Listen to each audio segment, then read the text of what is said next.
It was a picture-perfect Christmas night in 1996 in the ritzy Boulder, Colorado mansion of the Ramsey family. Wealthy JonBenét Ramsey, his beauty queen wife Patsy, their 9-year-old son Burke, and the adorable 6-year-old JonBenét, already a star in child pageants, winning crowns like Little Miss Colorado.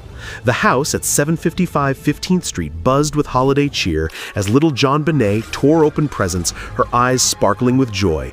"Look, Mommy, Santa brought me everything I wanted," she giggled, hugging her new toys tight. The family headed out to a friend's holiday bash that evening, laughing and mingling under twinkling lights. But as they drove home around 9 p.m., no one could imagine the nightmare waiting in the shadows.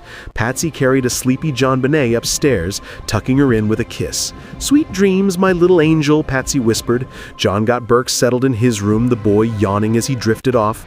The house fell silent, but evil lurked. Sometime in the dead of night, horror struck. JonBenét was bashed over the head with something heavy, cracking her skull like an eggshell. She was violated, maybe with a paintbrush handle from the basement, her tiny wrists bound with white cord, mouth sealed with duct tape, and then strangled viciously with a garrote twisted from that same broken brush.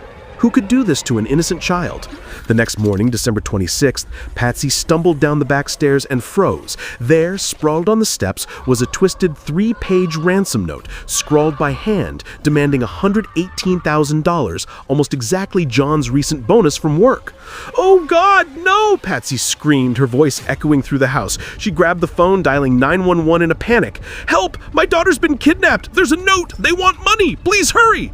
The operator tried to calm her. "Ma'am, stay on the line. Police are on their way." Cops swarmed the place by 5:52 a.m., but they bungled it from the start, treating it like a simple snatch and grab, letting friends and family tramp through the house, smearing fingerprints and footprints everywhere. Hours ticked by, tension building like a storm. Around 1 p.m., a detective barked at John, searched the house again top to bottom. John and his buddy Fleetwhite headed to the basement, flipping on lights in the dim, forgotten rooms. Then, in the wine cellar, John spotted something.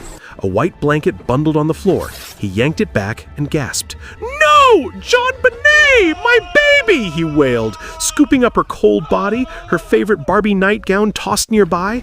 He bolted upstairs, laying her out in the living room, but that move wrecked the scene even more. Fibers transferred, evidence lost forever.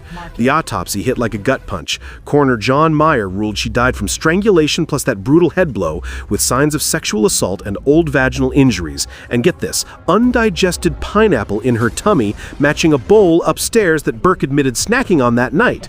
"Yeah, I ate some pineapple," Burke later shrugged in interviews, but what did that mean for the timeline? Suspicion exploded on the Ramseys like a bomb. That ransom note, handwriting experts said it screamed Patsy style, loopy letters, dramatic flair, and no forced entry. No busted locks, no footprints in the snow outside.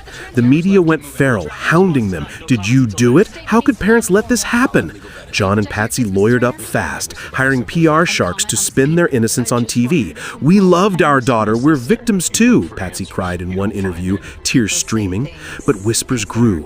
Maybe Burke did it at accident, jealous of his sister's spotlight, and the parents covered it up with that phony kidnapping staging. Days later, on December 27th, the family handed over samples, hair, blood, handwriting, but dodged real grilling. By December 29th, they fled to Atlanta, leaving Boulder in chaos. Cops fumed.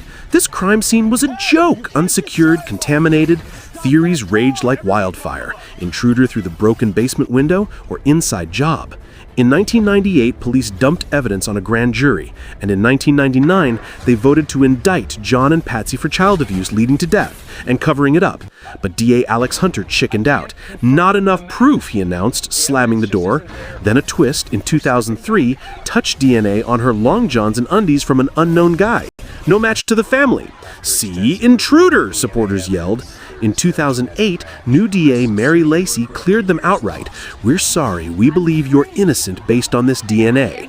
But Patsy never saw that vindication. She died of cancer in 2006, broken and accused. John kept fighting. "Find the real killer," he demanded.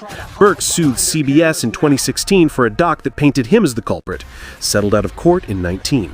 Suspects popped up like weeds. Creepy Santa McReynolds, who JonBenét visited days before, or pedo Gary Oliva caught with her photo, but nada, no arrests. Now in 2025, Boulder cops brag about cold case squads and fancy DNA tech making progress, but it's all smoke. This case stinks of cover-ups, botched police work, and family secrets. Who killed JonBenét? Was it a sick intruder stalking pageant kids? Or did the Ramseys hide the truth to protect their perfect image? You tell me. Drop your theories in the comments. Like, subscribe, and hit that bell for more raw, unfiltered mysteries that expose the darkness in America's heart. What if the killer's still out there laughing?